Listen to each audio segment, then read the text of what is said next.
Hello and welcome to Budget with Bunting.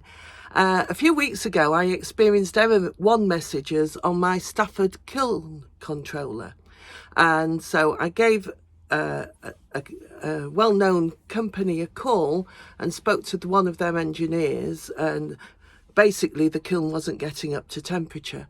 I've had the kiln, which is a Rohde Ecotop 43ltr kiln, for approximately 3 years, and I use it on a pretty regular basis, going up to firing both bisque and stoneware temperatures, probably up to about 1240. And so after speaking to their engineer, it seemed pretty clear to me that what I needed to do was to replace the elements in my kiln. So the first obvious choice was, well, get someone else to do it. And so I got a quote for how much it would be to replace these elements, and it came with VAT to nearly £500, which is probably a third of what I paid for the kiln. So ridiculous amount. So I thought, how hard can it be to actually fit the elements yourself? I went on to Ceramics UK. Lots of sound advice and top tips there, but the general opinion is it isn't that hard. Now, given that I am pretty accident prone and I'm challenged to wire a plug, we're going to now see how hard it actually is going to be. So I've ordered my kiln kit, which has come.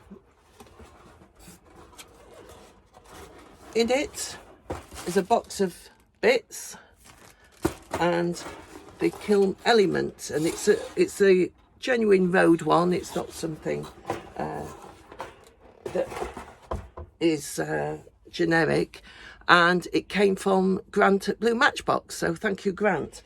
And I think that in all, for delivery and everything else, it came to about £108, so a far cry from the £500 I was going to be charged. Now, I've been looking at the things online. There is a video in German, which is great if you speak German, but it's pretty clear on the different steps you need to take. And so the first thing I need to do is to remove the cover from the actual control bit. So let's start off with that. So there isn't an awful lot of room in my shed, as you can see, but I need a Phillips screwdriver to remove the 3 screws each side of the cover. So there are 2 here and 1 this side. Here goes. They're a bit stiff. Of course they would be. They've not been touched in a while, I should imagine, since it was first put together. But I'm managing to do it, which is quite surprising, really. So I've removed those 3 screws. They're just little short ones. I'm going to put them somewhere safe, because I know I'll put them down somewhere and not be able to find them in about 10 minutes time. So I've popped them in a pot lid there, and now I just need to remove the cover. And I can see from that there's a little, I think that's probably, I'm guessing, an earth wire. So that needs to stay attached. So I'll just put the cover up there like that. It doesn't give you a lot of room for movement. And then looking inside, it's looking a bit grubby. So the first thing I'm going to do is get the vacuum cleaner and give that a good clean. So there's all sorts of things in here. Bits of dead insect, dust. I've not got it on the strongest hose, just in case it sucks up wires or anything that are loose that it shouldn't suck up.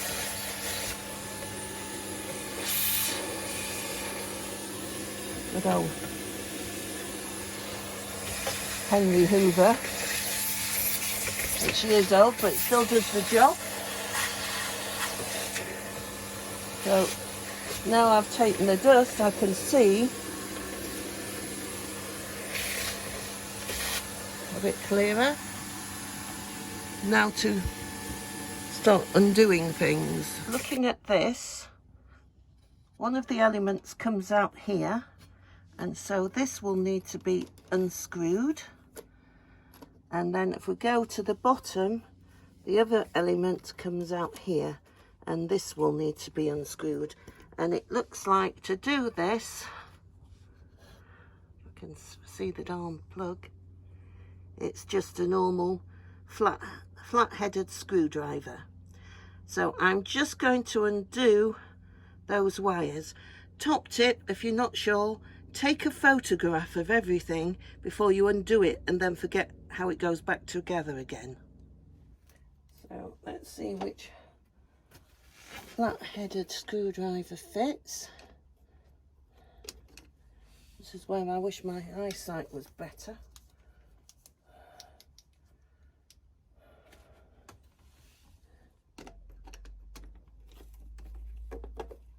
Oh, bit stiff, but it's coming.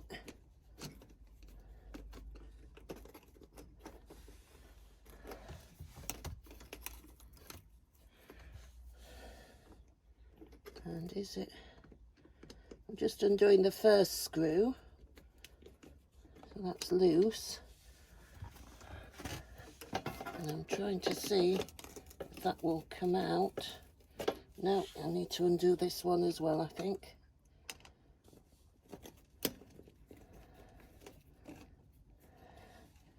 No, it has got a... Is that loose enough? Can I see what I'm doing? That's done it. So that black wire shot out the back there, so I'm going to just shove that back in.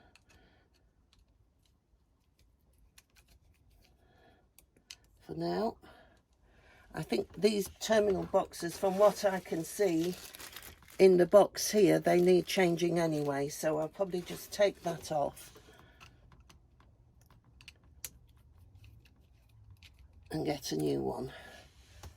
Put that to one side, and then I'm going to do the same with the one at the bottom. See.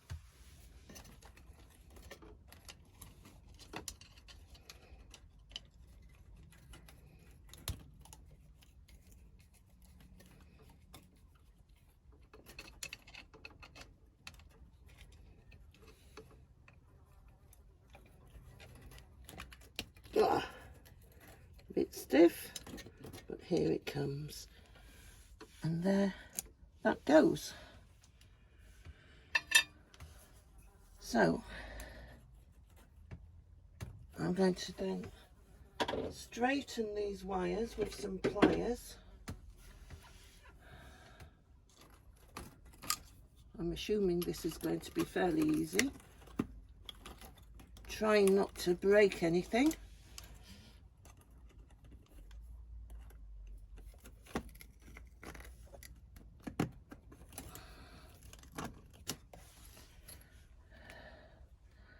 Or it might be just easier to cut them from the inside, so I'm going to do that. So I've got some cable clippers. I think they're called Irwin Vice Grip. Got them from Screwfix. And what I'm going to do is, I can see the wire comes out there, so I'm just going to snip it, or attempt to snip it here. Of course, I should have mentioned the very first thing I did was make sure that the kiln wasn't actually plugged in, which is a bit of a key point. So that's cut pretty easily. I'm going to just straighten that out and see if I can pull it through.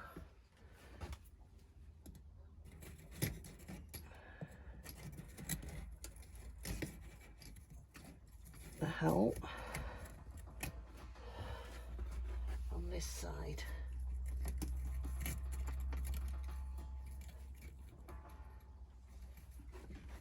Bit awkward. Come on. Try not to break any of the fire bricks. It's probably an easy way of doing this, but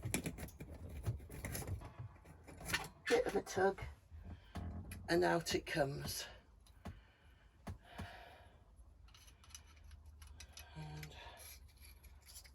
straighten that a bit and get it off that there. And now I need to do the same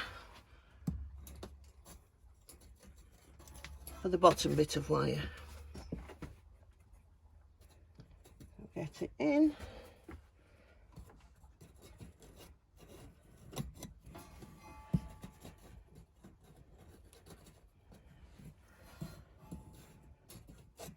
Can't really see. My glasses have steamed up. Whew. Of course, ideally you wouldn't have your kiln in a little pokey shed.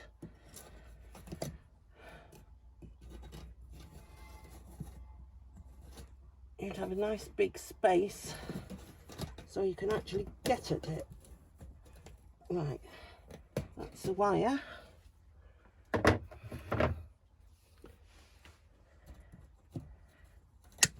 Giving it a cut. Straighten it up a bit.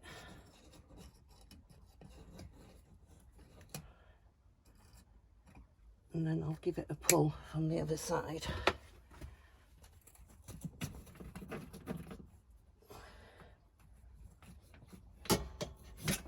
Oh, got it here. Give it a bit of a...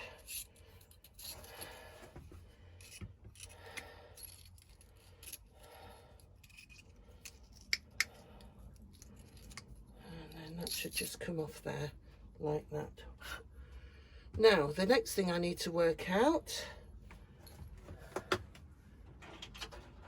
that's somewhere safe, is how to get the wires out. And I know somewhere that there are at least 2 pins holding these coils in.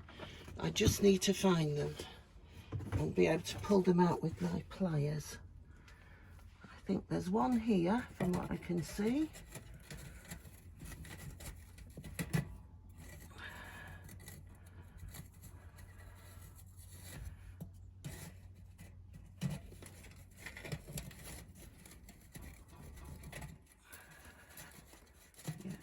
Wiggle it out a bit.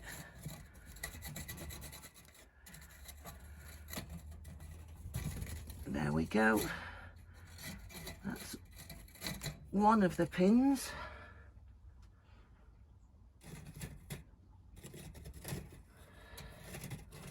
Is that a pin?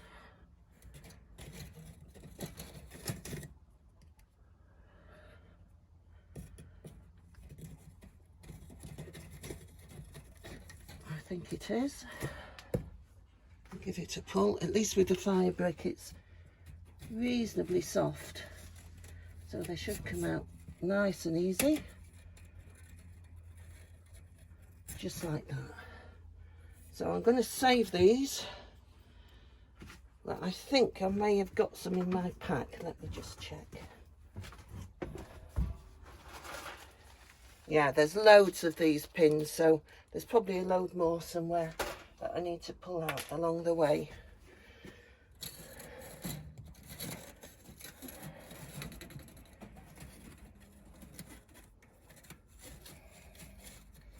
Oh, I see. There's one at this corner. There's another one.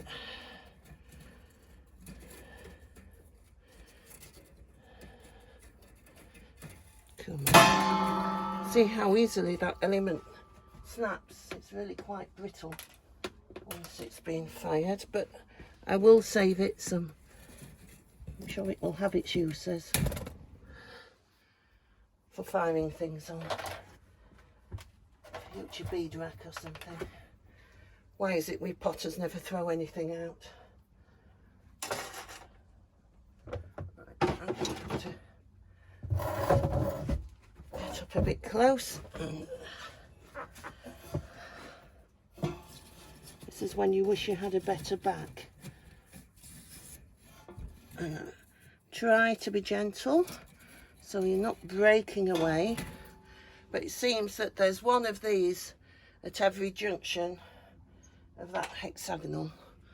I'm just praying that they're as easy to get back in as they are to pull out.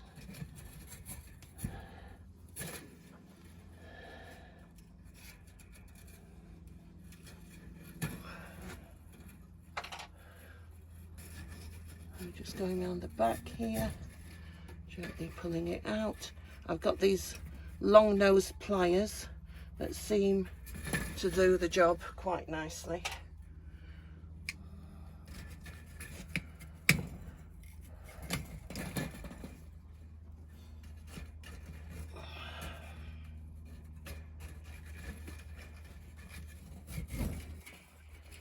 And I'm sure that in the hands of someone really competent, this would be happening a lot quicker than it is right now. So I'll carry on pulling these out. Fascinating though it is, I think I'll pause the video because you get the drift.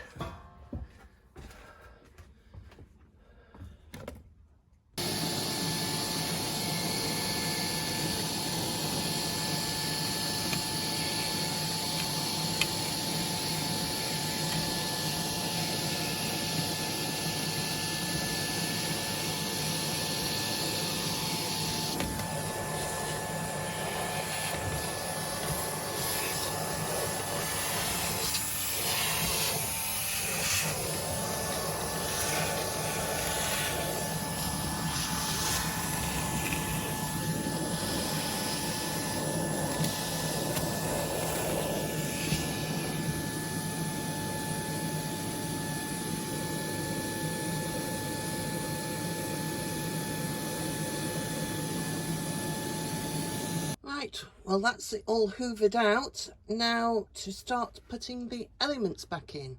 So time for a cup of tea first, I think.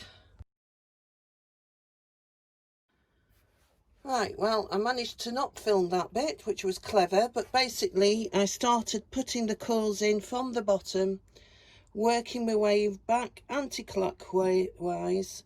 When the longer bits of wire, they go up the seam there and there, and I found that the coils, the elements, were a bit longer than I needed, and so I've just squeezed them together a bit to get them to fit in.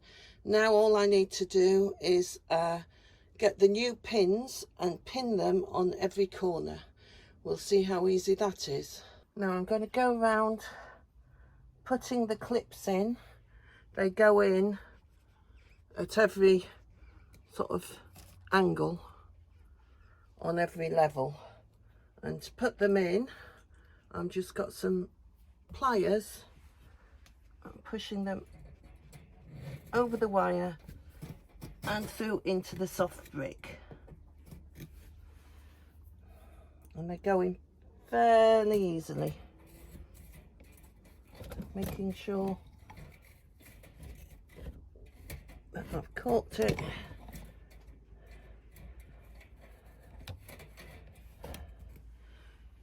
It's getting to them is the hardest bit.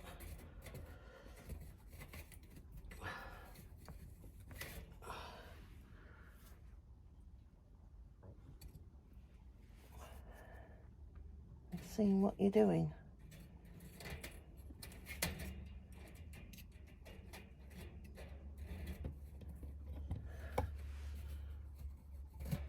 That's it, once it's in, give it a shove. You don't want it hanging out and catching anywhere, and it's making sure that that element is as far back as you can poke it, really. So I'll carry on and do that, and then we'll connect up the wires. Right, well that's all the little hooks in place. I had a few left over. They were a bit fiddly, and I would say that's taken me about 40 minutes to do, plus a bit of swearing. I think if my hands were stronger it would have been easier, but there's no wires poking out, no elements poking out, so all it is now is to rewire the socket. So let's do that. So I've put those little tubes back in. I've wired the top one already. It's quite straightforward. Wire from the element into one side and then the black wire into the other. Well, I say that, I hope that's the way it goes. That's the way I've wired it anyway, we shall see. And at the bottom, I'm going to just bend this wire and then put the blue wire in. So let's get that done. Make sure you can see. So, new terminal, or whatever they call it. And I need a flat screwdriver. And I remember that this element was sort of bent up, so I'm going to bend that, I'm assuming, so it, don't know why, but that's the way they were, so I'm going to do it that way. And I just undo these screws so they're nice and loose.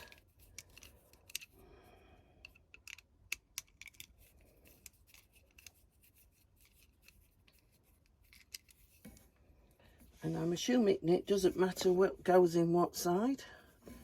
Well, we'll soon find out, but I'm sure one goes to the, it's about them both connecting. So I've got the blue one in first.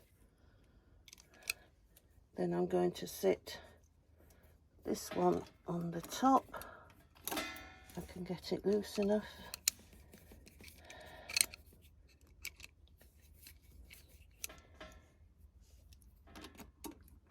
Get it in there. Come on, behave yourself.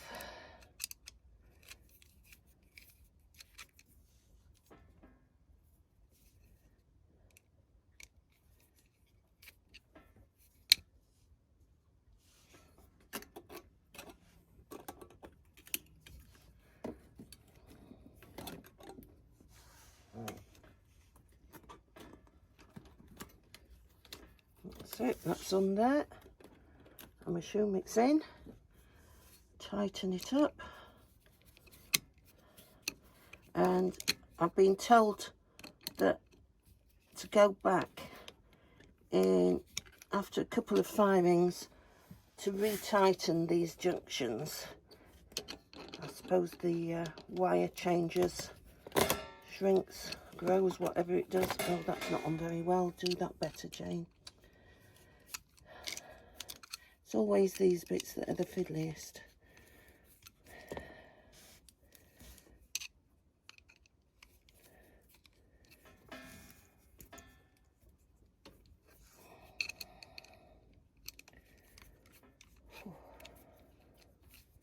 Get fed up now. Come on.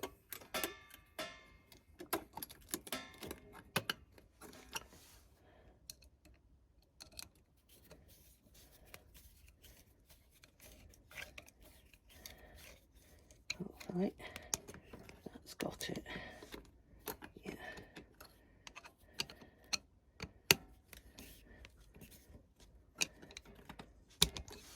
So that's good and tight, and now it's just a case of closing the cover up. So make sure it's all connected, and fingers crossed.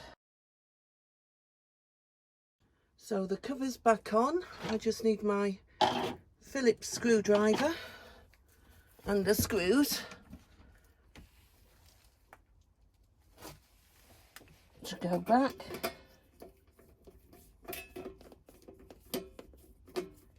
And then it should be jobs a good un, hopefully. Oh.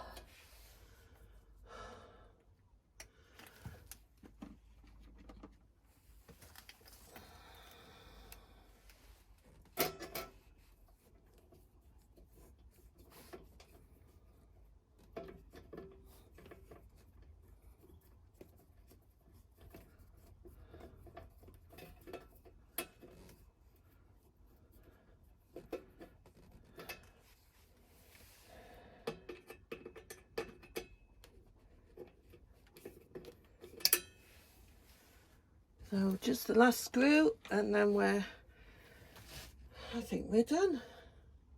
Right, just a few things. It says that you can fix your new heating elements as before with the new connecting clamps. I've done that tightly. If you are in doubt, please take a look at the wiring diagram in your kiln instruction manual. Loose connections cause transfer resistance and heat, which leads to damage and malfunction of the elements. So it then says, please have all electric parts checked by an electrician. But what I will do is I'll do a couple of firings and I'll go back and make sure that those connections are actually tight. Then it says, burning in the new elements. Do it with an empty kiln, tempting though it is to fill it. It's essential for a longer service life as it forms a protective oxide layer around the heating elements. So now I'm going to set my kiln, turn it on. If my hair goes up in flames, we know I've wired it wrong. Or if nothing happens, we know I've not wired it properly. So it says heat for up at 100 degrees Celsius, ramp to a final temperature of 1050, and dwell time, well, I'm assuming that's a soak time of 90 minutes. You can now use your kiln.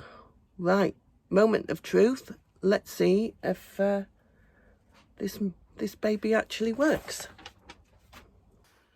So we're going to turn the kiln on. Well, that's a good sign. The controller came on anyway. And I'm going to go up to 1050 at 100 degrees Celsius. So I'm just going to change a program that I don't use very often. Let's go to 3. Program 3. And I change that to 100.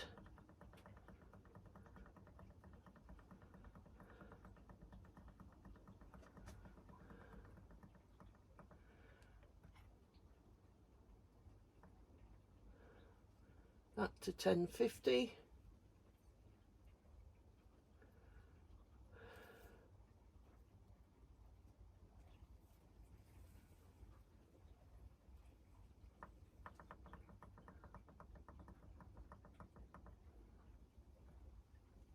And that to 90. So that's 1 hour and 30.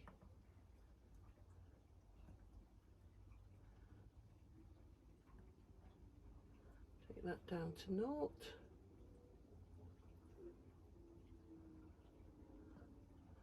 So just to check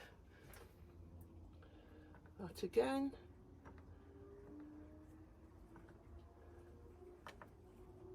Program 3, 100 degrees Celsius ramp up to 1050, hold for 1 hour and 30 minutes or 90 minutes, and then end. And so we'll turn that on.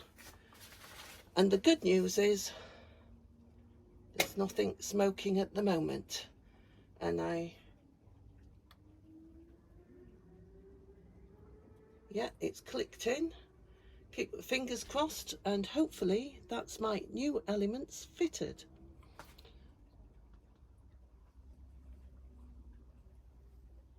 So